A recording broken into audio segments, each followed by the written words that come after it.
Hello friends, BPSC TRE 3.0 का आपको पता है कि अब धीरे धीरे करके रिजल्ट आना शुरू हो गया है। हेडमास्टर का आ चुका है, अब आपको पीआरटी का आएगा, फिर जूनियर का आएगा, फिर टीजीटी का आएगा, फिर पीजीटी का आएगा।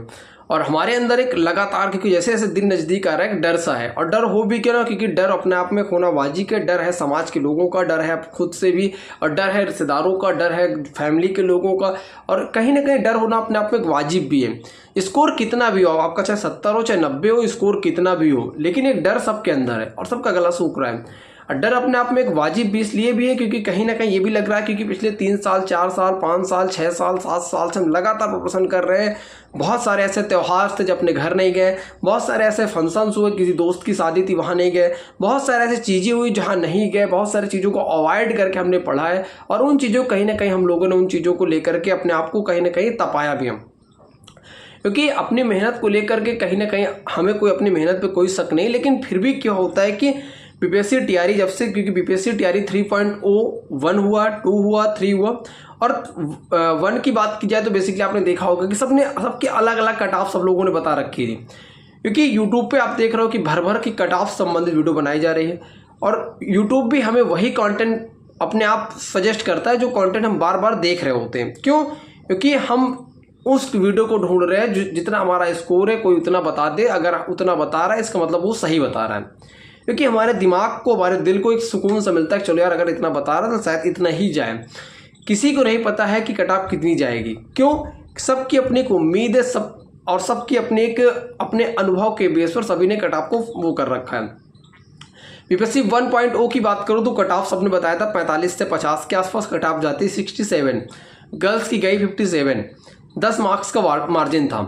अब इस बार कितनी जाएगी? गर्ल्स को मेल की कैटेगरी में रखेंगे कि फीमेल की कैटेगरी से रिजल्ट आउट करेंगे, किसी को नहीं पता है। कितनी सीटों को रिजल्ट आएगा, क्योंकि बीपीएससी की सबसे जो बड़ी कमी बेसिकली वो ये है कि वो क्या करता है कि पूरी सीटों को रिजल्ट आउट नहीं करता। 1.0 उठा के देख लीजिए, 2.0 उठा के देख लीजिए, और यही हाल होगा 3.0 बहुत जल्द आपको सभी में देखने को मिलेगा। क्यों? क्योंकि इनको सभी की सीटें बचा करके और अगले 4.0 में सीटों को ऐड ऑन करनी है। फिर दिखाना है कि हमने फिर से 1.5 लाख वैकेंसी दी है। लगातार हम पीछे 4 वैकेंसी दे चुके हैं, इतने लाख वैकेंसी हमने दी है इतने विभागों में। तो डर होना अपने आप में एक वाजिब है। अब सवाल ये उठता है कि इस डर से उभरना कैसे। ऐसा नहीं कि मेरे अंदर डर नहीं है, आपको लग रहा होगा इसका स्कोर ठीक है या डर नहीं है। किसी का स्कोर ठीक और ठीक नहीं है, क्योंकि किसी को नहीं पता है कि क्या कट ऑफ जाएगी। तो फिर कैसे ठीक हो सकता है, कैसे कम हो सकता है और कैसे ज़्यादा हो सकता है। अब इसका सोल्यूशन क्या हो सकता है कि इस डर से उभरना कैसे। तो सबसे बड़ी चीज़ क्या हो सकती है कि देखिए, सिलेक्शन होगा नहीं होगा ये अपने हाथ में नहीं है। हमारा काम था कि पेपर को देना, हमने दे दिया। हमारा काम था अपने कर्म को करना, हमने कर दिया। और हमारी जितनी क्षमता थी एग्जाम से पहले हमने अपनी पूरी क्षमता लगाई पढ़ने में। हम 10 घंटा पढ़ सकते थे कि 8 घंटा कि 6 घंटा, हमने पूरा अपनी पूरी मेहनत को दिया। अब हमें रिजल्ट आता है तो रिजल्ट के बाद ये मलाल नहीं होना चाहिए कि यार थोड़ी सी मेहनत और कर लेते तो शायद हो जाता, या फिर क्यों नहीं होना चाहिए। क्यों? क्योंकि हमने अपनी क्षमता का पूरा दिया। अगर आपने नहीं दिया है तो आपके अंदर एक मलाल होगा कि यार शायद थोड़ा सा और पढ़ लेते तो 1 नंबर से हो जाता। क्योंकि मेरे बहुत सारे ऐसे दोस्त हैं जो 1.0 में जिसका 1 नंबर से नहीं हुआ, फिर 67 होने के बाद भी नहीं हुआ, तो उनके अंदर ये मलाल है। जब भी मेरी उनसे बात होती है उनके दिमाग में मलाल है कि यार प्रांशु 1 क्वेश्चन और सही हो जाता तो शायद सिलेक्शन हो जाता। सवाल ये नहीं कि 1 क्वेश्चन सही होता, सवाल ये है कि सिलेक्शन हो जाता। सवाल ये है कि बेरोजगारी से मुक्त हो जाता। सवाल ये है कि लोगों के ताने से मुक्त है। सवाल ये है कि खुद के पैरों पे खड़ा होना पाते। सवाल ये है कि ज़िंदगी में थोड़ा सा आगे बढ़ जाते हैं उन लोगों से जिनका सिलेक्शन हो चुका है, और कहीं ना कहीं उन लोगों की नज़र से थोड़ा उठ जाते हैं जिनको लग रहा है कि यार लड़का बेरोजगार ही रहेगा क्या हमेशा, या फिर लड़की बेरोजगारी रहेगी क्या हमेशा, हम कब तक ऐसे बैठे रह जाएंगे। इन चीज़ों को लेकर के खुद के दिमाग पर कहीं ना कहीं उथल पुथल सी और एक डर सा है। डर अपने आप में कहीं ना कहीं, मैं ये नहीं कहता हूँ बार बार कि डर आपका गलत है, डर आपका बिल्कुल वाजिब है, सबके अंदर डर है। लेकिन इन चीज़ों को आप कम कर सकते हो। मान लीजिए किसी कारणवश आपका सिलेक्शन नहीं होता है, सवाल ये उठता है कि हो गया तो कोई ठीक नहीं। अब मान लीजिए कि नहीं होता है, क्योंकि अगर मान लीजिए 99.99% चांसेज का आपका सिलेक्शन होता है, तो 0.0% आपका चांसेज 1 ये भी क्या नहीं होता है। तो आगे का प्लान क्या होना चाहिए, या फिर क्योंकि बहुत मैंने देखा कि कई लोगों ने कमेंट, भाई प्रांशु भाई यही एक उम्मीद है और नहीं हुआ तो लग रहा है कि मर जाऊंगा, ये हो जाऊंगा, क्योंकि 1.0 भी दिया। मैं आपको अपनी बातें बताता हूँ। मैंने 1.0 दिया, आपको पता है कि सिलेक्शन नहीं हुआ। क्यों नहीं हुआ है? क्योंकि उस टाइम मैंने थोड़ा सा गलतियाँ की थी जिसको मुझे मैंने गलतियाँ की थी क्योंकि 1.2 में मुझे एग्जैक्ट सिलेबस नहीं पता था, मैंने बहुत फोकसली पढ़ा नहीं था, और बिहार को लेकर के मेरे अंदर बहुत निगेटिविटी थी, पता नहीं कैसा एरिया है, क्या सीन है, कैसे जाऊँगा। औरंगाबाद सेंटर लगा था पहली बार जब मैंने देने गया, तो एग्जाम के एक दिन पहले प्लान हुआ चलो चलते हैं, चल ही देते, दे ही देते हैं इस तरह, क्योंकि पहले का जो पढ़ा था उस बेस पर मैंने 67 मार्क्स गेन किया। तो अब आगे का प्लान क्या होना चाहिए, मैं आपको अपनी बात बताता हूँ। मैंने डाल दिया एनटीपीसी का फॉर्म, एनटीपीसी का फॉर्म आया, मैंने डाल दिया। मुझे लगा चलो अगर ये इधर नहीं होगा तो कहीं ना कहीं लगभग सेम सिलेबस है, रीजनिंग सेम है, मैथ सेम है और जीके भी सेम है, तो यही सेम सिलेबस है और ठीक है, उस चीज़ पर फोकस करेंगे। और अब ये है कि उसके साथ साथ अब दूसरी चीज़ की है कि 2.2 मेरे साथ यही हुआ कि 2.2 मैंने दिया। 2.2 में बेसिकली आपने देखा होगा बहुत कम वैकेंसी थी और फाइनली फिर भी सिलेक्शन नहीं होता, क्योंकि आयोग की कमियों की वजह से मेरी कोई कमी नहीं थी इसमें। अब यही चीज़ अगर अब 3.2 में क्या होगा किसी को नहीं पता है, क्योंकि मुझे लगता है कि बहुत ज़्यादा चीज़ों को लेकर के बहुत ज़्यादा अपने आप प्रेशर लेकर के चीज़ें सही नहीं है।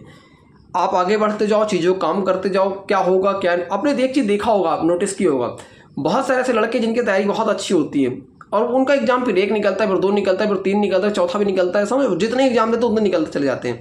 बस एक बार जरूरत होती है अपने आप को थोड़ा सा कोई एग्जाम निकल जाए, इससे कि कॉन्फिडेंस आ जाए। कॉन्फिडेंस आने के बाद आप देखोगे लगातार एग्जाम क्रैक होते चले जाते हैं। इन चीज़ों को लेकर के मुझे लगता है काम करने की जरूरत है। और मान लीजिए सिलेक्शन हो जाता है तो बहुत अच्छा है, और मान लीजिए किसी में नहीं होता है ना, तो बहुत ज़्यादा खुद को क्रिटिसाइज नहीं करना है। मैं हमेशा एक काम करता हूँ, ऐसा नहीं कि मैं बहुत सारे एग्जाम में फेल नहीं हुआ हूँ। अगर मैंने बहुत सारे एग्जाम में अच्छा किया तो बहुत सारे एग्जाम में बहुत गंदा भी किया है, एक कॉमन सी बात है। जो फेल नहीं हुआ वो आगे नहीं बढ़ा, जो गिरा नहीं वो उठा नहीं। तो इन चीज़ों को लेकर मुझे लगता है अगर चीज़ों से शायद बेहतरी से करोगे ना तो और बहुत बेहतर कर पाओगे। और चीज़ों को लेकर के थोड़ा सा प्रेशर डाउन करके, और मैं बेसिकली करता क्या, मैं बता रहा था आपसे कि अगर मान लीजिए किसी एग्जाम में फेल हो तो मैं क्या करता हूँ, मैं ये नहीं करता आप करो, मैं क्या करता हूँ कि जिस भी एग्जाम में फेल हुआ, मान लीजिए कि किसी भी चीज़ का रिजल्ट जब भी जिस दिन भी आया उस दिन थोड़ा सा अपने आप को वो करूँगा, यार हाँ अपनी कमियों को समझूंगा, थोड़ा सा नर्वसनेस आएगा, नर्वसनेस खुद को फील करूँगा, खुद को अगर दुखी महसूस हो रहा तो महसूस करूँगा, एक ह्यूमन नेचर है, 14 संवेग है, मैकडूगल ने बताया था, तो उस चीज़ को करूँगा। लेकिन जैसे ही नेक्स्ट डे स्टार्ट होगा, अगला दिन, क्योंकि हर एक दिन आपका नया दिन है, हर एक दिन आपका नया है। क्यों? क्योंकि दुनिया में बहुत सारे ऐसे लोग जो सो जाते रात में तो नहीं उठ पाते हैं, क्योंकि ज़िंदगी पता नहीं किस दिन किसकी समाप्त हो किसी को नहीं पता है, क्योंकि ज़िंदगी की वैल्यू बहुत बड़ी है। बहुत सारे लोग ने कमेंट के माध्यम से लिखा 500 भाई लग रहा है अगर इसमें नहीं होगा तो खुद को ख़त्म कर लूँगा, ये है वो है। मैं आपसे एक सवाल पूछना चाहता हूँ, ये नौकरी क्या दे देगी? 30,000 40,000 क्या आपकी ज़िंदगी से बढ़कर है क्या? पूछना खुद से सवाल, ये सवाल खुद से होना चाहिए आपका। क्या ज़िंदगी इतनी सस्ती है क्या आपकी? अगर हाँ तो ठीक है, कुछ भी कर लो। क्योंकि मुझे लगता है आप क्यों भूल रहे हो, आपने देखा होगा कि किसी भी हॉस्पिटल में जब आप जाते हो हॉस्पिटल, तो हॉस्पिटल देखते होगे कि लोग एक दिन जिंदा रहने के लिए पता नहीं कितने लाख खर्च करते हैं। एक दिन जिंदा रहने के लिए, 1 घंटे जिंदा रहने के लिए पता नहीं कितने हज़ार कितने लाख खर्चा करते हैं, आपने देखा होगा।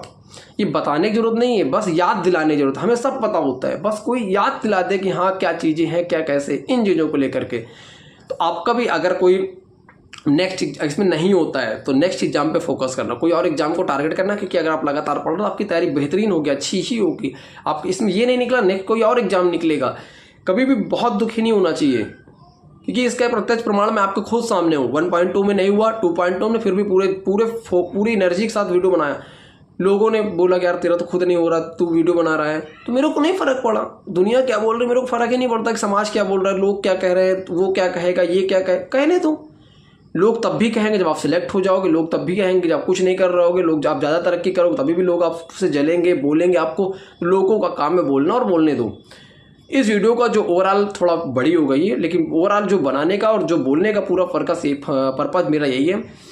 सिलेक्शन होता है तो खुद को बढ़िया बधाई देना है, थैंक यू तूने अच्छी मेहनत की। और नहीं होता है तो खुद को थोड़ा सा समझना है कि गलतियाँ कहाँ की, क्या क्या गलतियाँ की, उसको नोट डाउन कर लेना है, ये गलती की, और ट्राई करो कि नेक्स्ट एग्जाम में वो गलतियाँ ना होने पाए।